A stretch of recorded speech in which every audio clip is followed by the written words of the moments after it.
Bab 752. Mendengar itu, wajah Tanto langsung berubah pucat. Dia buru-buru berkata pada Adril, "Bos, bisakah kamu memanggil Rafa ke sini?" "Untuk apa panggil dia?" balas Adril dengan tenang.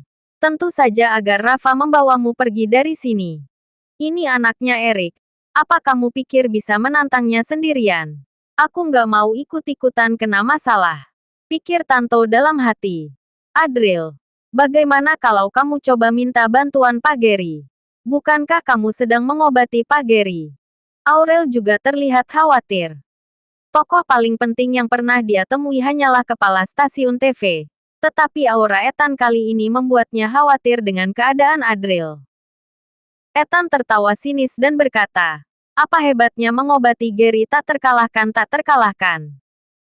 Banyak tabib terkenal di sekitar Gary tak terkalahkan. Bahkan di keluarga Herlos, kami juga punya tabib yang mengobati Pak Gary. Kamu mau bilang kalau kamu lebih hebat dari tabib keluarga Herlos? Mengobati Gary tak terkalahkan. Kamu belum sampai di tingkat itu." Adril tertawa mendengar itu. "Yansen yang bodoh itu mau dibandingkan denganku. Apa? Ayahmu nggak cerita apa-apa padamu?" "Cerita apa?" tanya Ethan dengan ekspresi sedikit terkejut. "Jadi, kamu benar-benar nggak tahu apa-apa?"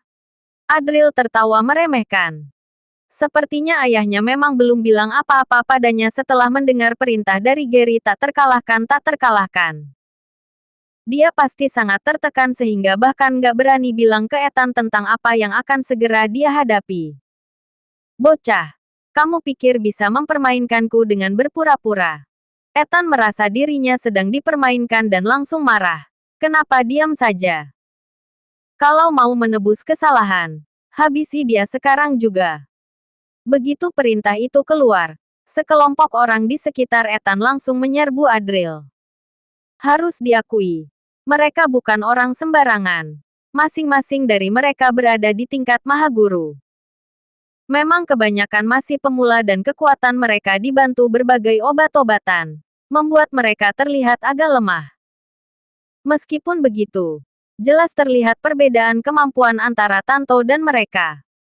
Pada saat itu, Ethan menatap Adril dengan dingin dan berkata, "Berani-beraninya menantangku. Kamu pasti belum pernah merasakan mati." Dia tahu kalau Adril bukan orang biasa. Tetapi di sini hampir semua orang adalah anak pejabat tinggi dari Majaya. Setiap orang punya posisi yang tidak bisa dianggap remeh. Kalau Adril berani melukai salah satu dari mereka, dia tidak akan bisa menyelesaikan masalah ini. Dia tidak percaya Adril berani membalas. Kalau Adril tidak berani membalas, dia hanya akan mati dipukuli.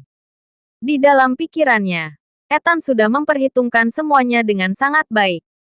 Namun, yang terjadi selanjutnya membuatnya terkejut. Adril, secepat angin, menerobos kerumunan orang itu. "Kamu tadi yang mau menyentuh wanitaku, kan?" Adril menangkap Willy sambil tersenyum tipis.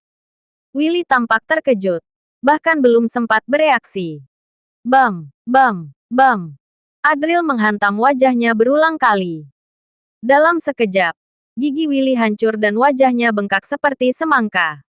Seseorang dari belakang mencoba menendang Adril. Tetapi Adril seperti punya mata di punggung. Dia segera berbalik dan menangkap pergelangan kaki orang itu. Lalu menariknya hingga kakinya terentang seperti kuda-kuda. Dan menendang lututnya dengan keras. Bruk. Lutut orang itu langsung patah jadi dua bagian. "Kamu gila. Berani-beraninya melawan balik." Para anak pejabat itu langsung ketakutan. Mental mereka runtuh. Mereka nggak menyangka Adril benar-benar berani melawan balik.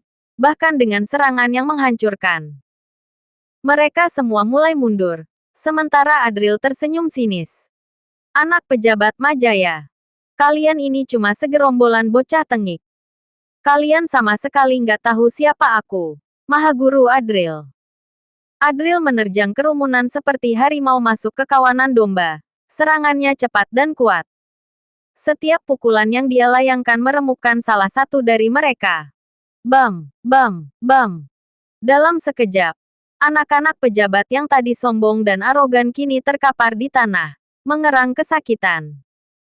Semua orang yang ada di tempat itu terdiam. Bos, berhenti. Tolong. Tanto hampir menangis.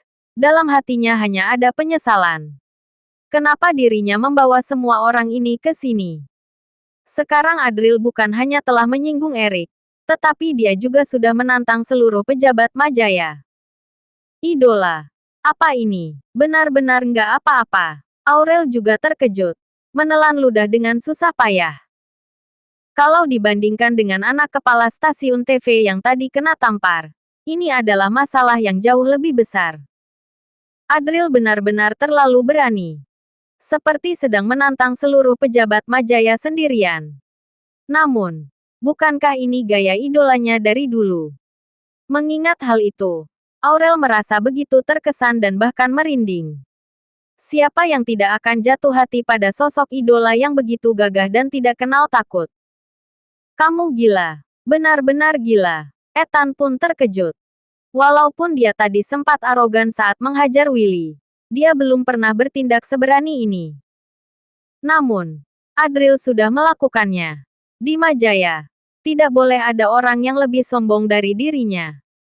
Ethan menunjuk Adril dengan marah dan berkata, "Baik. Bagus sekali. Kamu benar-benar nggak mengecewakanku. Kalau kamu nggak berani melawan balik, aku akan merasa bosan. Kamu memang layak aku hadapi sendiri."